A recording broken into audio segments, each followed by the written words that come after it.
आयोजित केलेल्या या वाळवा नगरीत सभेसाठी उपस्थित असलेले आमदार सदाभाऊ, आमच्या भारतीय जनता पार्टीचे जिल्हा अध्यक्ष सम्राट बाबा, राहुल दादा, स्टेजवरील सर्व मान्यवर, उपस्थित सर्व माझ्या मतदार बंधू आणि भगिनी, गेली 8 दिवस मी आणि सम्राट बाबा पूर्ण जिल्ह्यात फिरतोय. भारतीय जनता पार्टी आणि महायुतीचं प्रचंड असं वारं पूर्ण सांगली जिल्ह्यात जिल्हा परिषदेच्या निमित्तानं दिसून आलं. बंधूंनो, सांगली जिल्हा परिषद ही भारतीय जनता पार्टी महायुतीचीच येणार, त्यात कुठल्याही प्रकारची शंका आता राहिलेली नाही. अतिशय चांगल्या प्रकारचे उमेदवार, अतिशय चांगल्या प्रकारचं वातावरण पूर्ण जिल्हाभर आहे. माझी आपणा सर्वांना वळवा आणि बावची मतदारसंघातल्या मतदारांना कळकळीची विनंती आहे.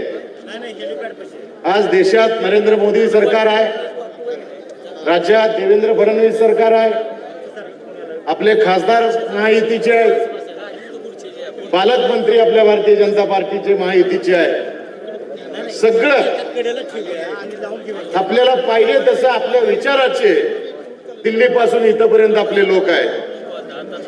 वाळवा आणि बावचीतल्या जिल्हा परिषद, त्याच्या खालच्या 4 पंचायत समिती, हे सुद्धा आपल्या या महायुतीच्या विचाराचे आपले उमेदवार यावेत. बंधूंनो, आपणाला माहिती आहे, जिल्हा परिषद असेल, पंचायत समिती असेल, स्वतःच्या ओन फंडावर कुठलीही विकास कामं करू शकत नाहीत अशी परिस्थिती आहे.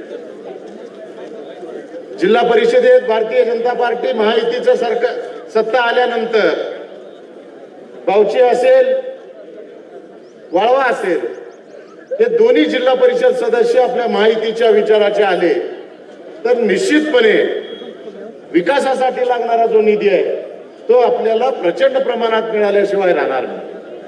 राज्यात आपलं सरकार आहे, देशात आपलं सरकार आहे, पालकमंत्री आपले आहे.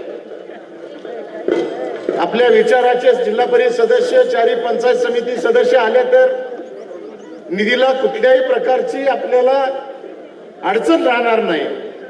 म्हणून आपल्या विचाराचे लोक तिथं जाणं गरजेचं आहे. पंचायत समितीच्या बाबतीत सुद्धा 22 गण आपल्या वाळवा पंचायत समितीत आहे. अतिशय चांगल्या प्रकारचं वातावरण आणि निश्चितपणे वाळवा पंचायत समितीत सुद्धा महायुतीची सत्ता आल्याशिवाय राहणार नाही अशी परिस्थिती आहे. तुम्ही सुद्धा तिथं मागे राहू नये अशी माझी आपणा सर्वांना विनंती आहे. बंधूंनो, जरा उलटा विचार करूया. ज्यांच्याकडे सत्ता नाही, ज्यांच्याकडे काहीच नाही, ते जर चुकून इथं निवडून आले तर तुम्ही एखादं काम सांगितलं तर त्याला निधी कुठून येणार? आपल्या गल्लीतलं एखादं काम असेल, गटरचं असेल, रस्त्याचं असेल, आपल्या गावातलं प्राथमिक शाळेच्या खोल्यांचं काम असेल, प्राथमिक आरोग्य केंद्राच्या इमारतीचं काम असेल, आपल्याला करायला निधी असल्याशिवाय करू शकत नाही. निधी आपल्याला राज्य शासन, केंद्र शासन, पालकमंत्री ज्या विचाराचे आहेत त्याच लोकांना मिळाल्याशिवाय राहणार.